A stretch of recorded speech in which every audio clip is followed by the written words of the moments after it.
It is April 2011, and a man walks into the Tropicana casino in Atlantic City with a single objective. He is not here to enjoy the nightlife or test his luck at the slots. He is here to collect on a contract that 3 casinos signed without understanding what they agreed to.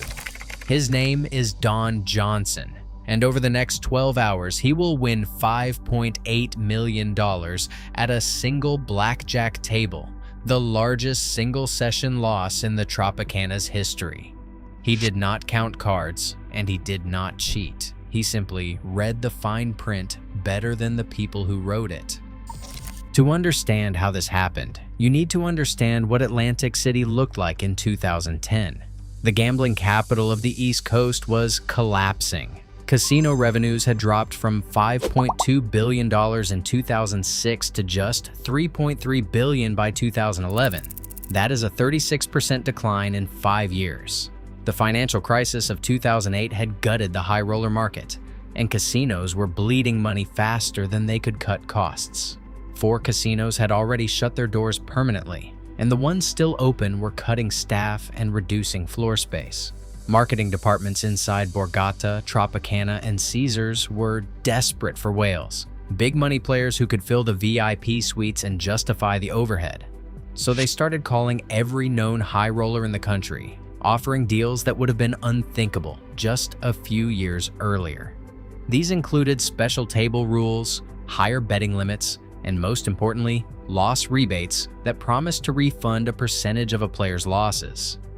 Don Johnson got one of those calls, and he immediately recognized what the casinos were giving away. Johnson was not some amateur who stumbled into a lucky streak. He had spent 3 decades inside the gambling industry. At age 30, he was hired to manage Philadelphia Park Racetrack in Bensalem, Pennsylvania, which later became Parks Casino and grew into one of the largest gambling operations on the East Coast, generating hundreds of millions in annual revenue. After that, he served as a state racing regulator in Oregon, Idaho, Texas, and Wyoming. He had sat on the other side of the table, reviewing casino licenses and auditing the mathematical frameworks that keep gambling operations profitable. Around 2002, he founded Heritage Development, a company that built computer-assisted wagering systems for horse racing, using algorithms to identify value bets where the payout exceeded the actual probability. He understood the house edge not as a gambler, but as an industry insider and mathematician who had spent his entire career studying how the numbers actually work. When the casinos called with their VIP offers, Johnson did not just accept the terms, he negotiated. And this is where the story goes from interesting to extraordinary. He sat down with Borgata's management and hammered out a set of blackjack rules that most professional gamblers would consider a fantasy. 6 decks instead of 8. Dealer stands on soft 17, double down on any 2 cards, double after split, late surrender and resplit aces. At the Tropicana, he also secured hand-shuffled shoes instead of automatic shufflers, which introduces subtle imperfections that a skilled player can observe. Each concession on its own shaves a fraction off the house edge, but combined they reduce the standard house advantage to 0.263%, practically a coin flip. But the real weapon was not the table rules, it was the loss rebate. Borgata agreed to refund Johnson 20% of any losses exceeding $500,000 per trip. If he lost $1 million, the casino would hand back $200,000. And here is the detail that would cost them everything. There was no minimum play requirement. Most loss rebates force a player to sit at the table for 12 hours or more, giving the house edge time to grind down the bankroll. Johnson's contract had no such clause. He could play 4 hours and walk away with his winnings, but if he lost, the casino still had to absorb 20% of those losses. Once Borgata signed those terms, Caesars and Tropicana matched the deal to compete for his business. 3 casinos were now racing each other to lose. Johnson played with a maximum bet of $100,000 per hand at a pace of nearly 1 hand per minute during peak sessions. He started at Caesars in December 2010 and won $4.23 million over several visits. He moved to Borgata and took another $5 million between December and April. The Caesars executives attributed his winnings to variance, a lucky run that would eventually correct itself. They had seen high rollers get hot before, and it always evened out. Except this time, it did not, because Johnson was not relying on luck. The session that became legend was the Tropicana Marathon. On a single night in April 2011, Johnson sat at a blackjack table for 12 straight hours, pushing $100,000 chips across the felt, hand after hand after hand. On one hand alone, he won $800,000. By the time he stood up, the Tropicana was $5.8 million lighter. On a bad night, his downside was capped by the 20% rebate, so he was only risking 80 cents of every dollar wagered. And on a good night, there was no cap at all. Johnson had hired mathematicians to run the numbers before he ever sat down, and they confirmed what he already suspected. With the rebate layered on top of the reduced house edge, the expected value of every hand favored the player and not the casino. When Johnson spoke at the World Game Protection Conference in Las Vegas in February 2013, he revealed another layer of his strategy.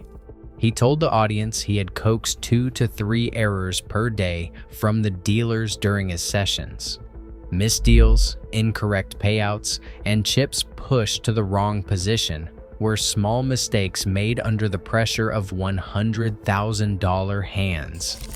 Johnson estimated those dealer errors alone were worth approximately $200,000 per day in his favor.